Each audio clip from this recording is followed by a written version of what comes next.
بسم اللہ الرحمن الرحیم۔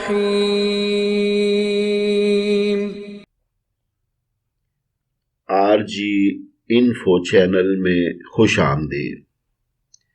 کلیجہ پھاڑ دیا اس تحریر نے، جب موت آئے گی تو یقین جانیں گے کہ کچھ بھی کام نہ آئے گا، آپ کے دنیا سے جانے پر کسی کو کوئی فرق نہیں پڑے گا اور اس دنیا کے سب کام کاج جاری رہیں گے۔ آپ کی ذمہ داریاں کوئی اور لے لے گا، آپ کا مال وارثوں کی طرف چلا جائے گا اور آپ کو اس مال کا حساب دینا ہوگا۔ موت کے وقت سب سے پہلی چیز جو آپ سے چلی جائے گی وہ نام ہوگا۔ کہاں ہے ڈیڈ باڈی؟ لوگ کہیں گے کہ جب وہ جنازہ پڑھنا چاہیں گے تو کہیں گے جنازہ لائیں، جب دفن کرنا شروع کریں گے تو کہیں گے میت کو قریب کر دیں۔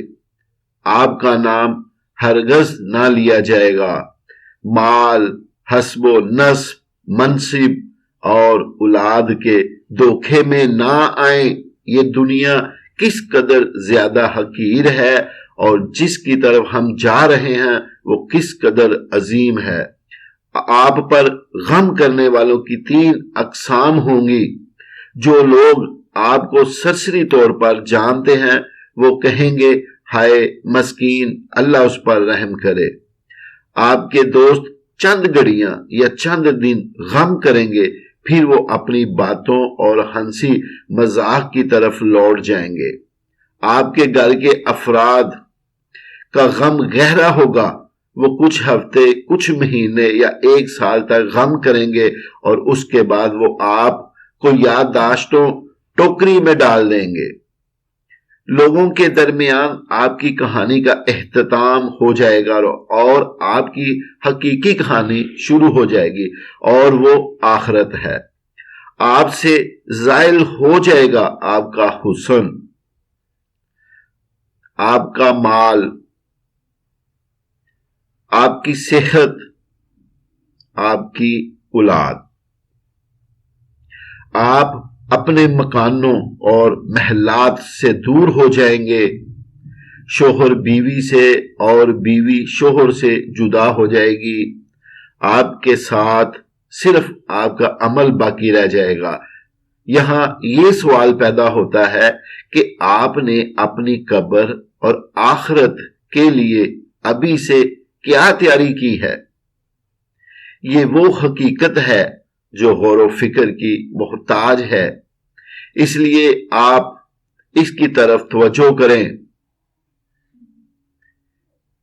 نمبر 1 فرائض، نمبر 2 نوافل، نمبر 3 پوشیدہ صدقہ،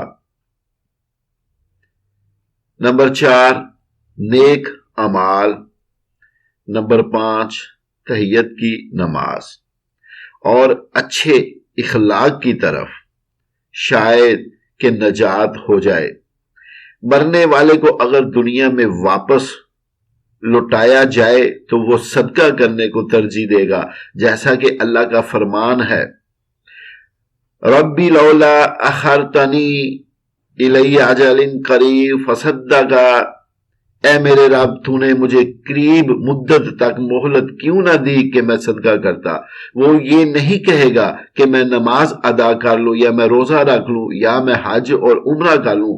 علماء کہتے ہیں میت صرف صدقے کا ذکر اس لیے کرتی ہے کیونکہ وہ اپنی موت کے بعد اس کے عظیم اثرات دیکھتی ہے، لہٰذا زیادہ سے زیادہ صدقات و خیرات کریں، اور بہترین چیز جس کا آپ ابھی صدقہ کر سکتے ہیں وہ آپ کے وقت میں سے 10 سیکنڈ ہے۔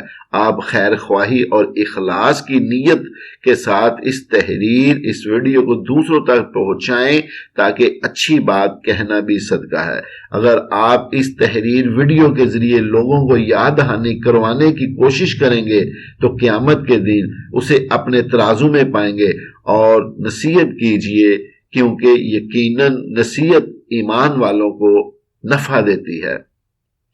تو ویورز آخر میں دعا ہے اللہ تعالیٰ ہمیں اچھی اچھی باتوں پر عمل کرنے کی توفیق عطا فرمائے. دعاؤں میں یاد رکھیں. بہت شکریہ.